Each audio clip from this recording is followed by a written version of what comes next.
Hello, everyone. Thanks for tuning in. It's Bree here with Let's Talk Tech, and today's video will be about online teaching, my top 5 best practices. So, without further ado, let's go ahead and jump into the topic. So, my top 5 best practices for online teaching. The first one, be present. You definitely got to show up still. You want to definitely be clear, concise, to the point. We definitely need collaboration to happen within the online environment as well, to foster that connectivity and that peer learning, most definitely. And our fourth best practice is about teaching to your audience. So you definitely want to base your kind of course design, your learning activities. You want to base those off of the type of learner, whether that learner be pedagogic or andragogic. And my last best practice is fusing those core concepts. You definitely want to be able to blend those pedagogic ideologies with that online learning. So, first one, be present. Why is it important to be present? It shows your learners that you're invested in their learning. It shows your learners that you care about their learning. And it keeps the students engaged because you're actively guiding them through their learning process. And how can you definitely be present? Those online posts, responding to those weekly announcements, the discussions. You definitely want to have not only the weekly discussions, but you want to have that constant feedback on the discussions, just to show that you're there, that you're actually watching what they're posting, that you're reading, and that you care about what they have to say about the topic or question that you posed. You definitely want to be available for office hours, whether that be a physical location or virtual office hours, hangout office hours, your learning management system, chat office hours, however you decide to do that, but you have to set some type of office hours for your students to be able to come with you with those questions and concerns.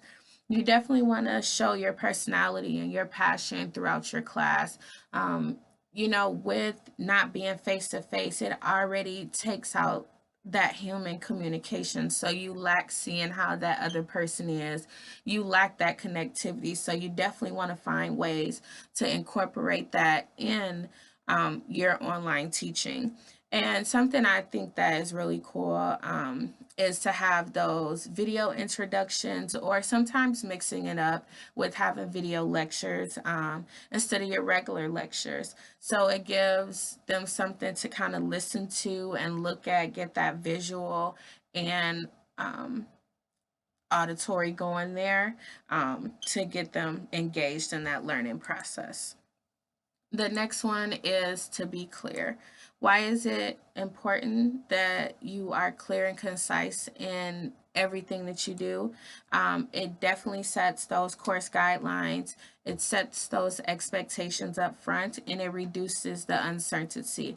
A lot of people have issues with the online classes just because of the free range and the room to just kind of do as you please, you handle it as you please within your course guidelines, but that could be a bit much for some people. So some people definitely need the structure, and you kind of want that anyways, just because it reduces confusion for you, the learner, everybody.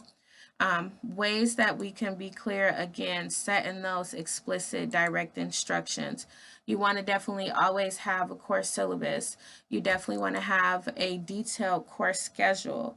You want to list those office hours, dates, and times. You want to have the rubrics for as many assignments as you possibly can.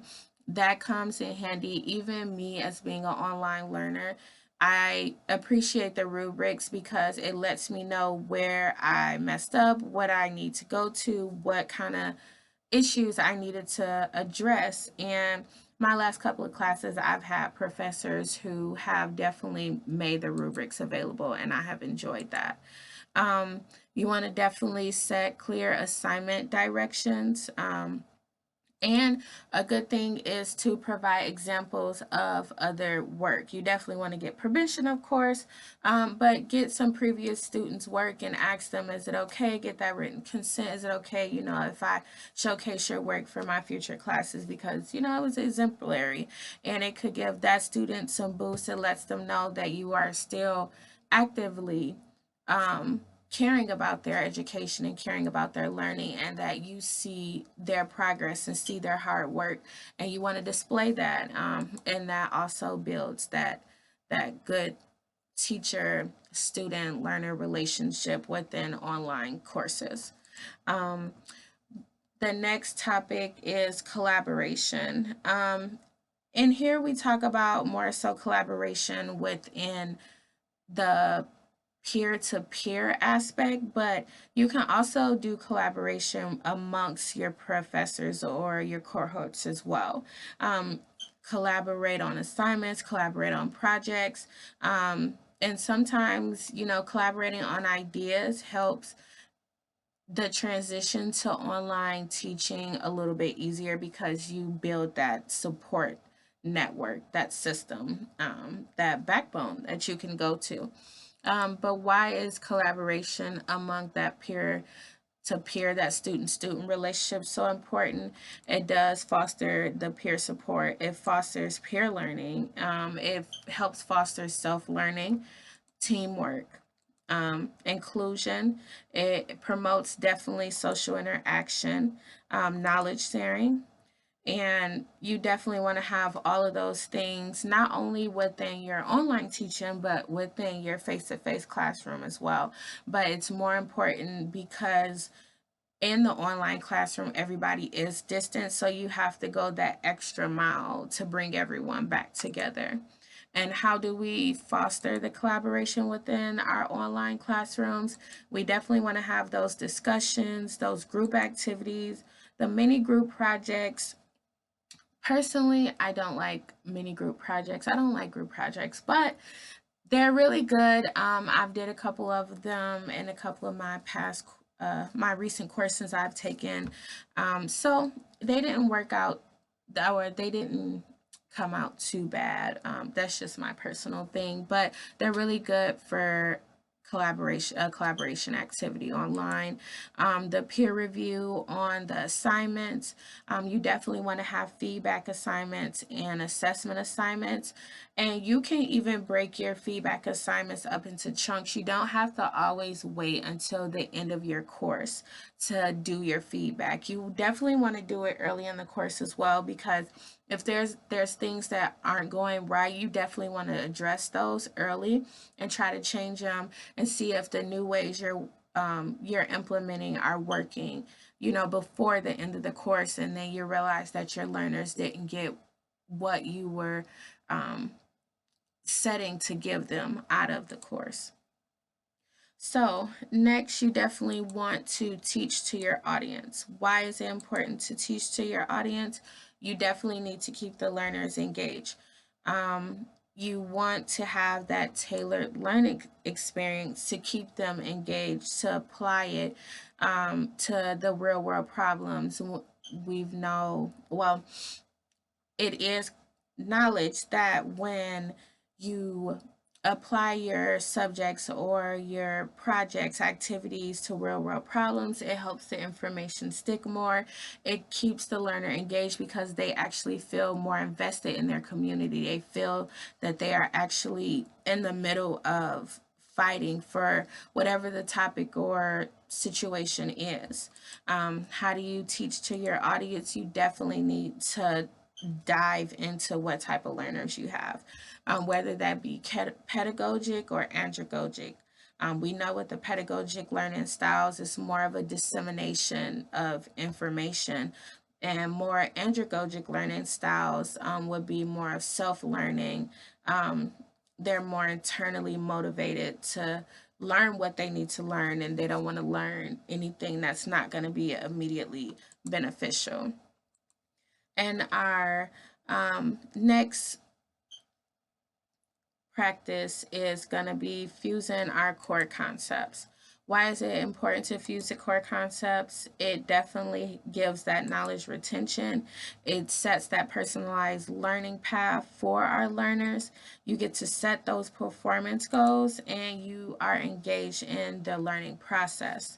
You definitely have to take your, I guess, roots of what you learn as far as teaching, and you definitely have to bring those over to online learning. It's not something that's totally different, but you just have to blend those styles, blend those kind of concepts together to make it work for you. And it is a little bit of a work. It is definitely a challenge, but it's going to be worth it, especially once you get the hang of implementing these activities. You make them more fun, you make them more engaging, and your students will definitely remember and appreciate you for that.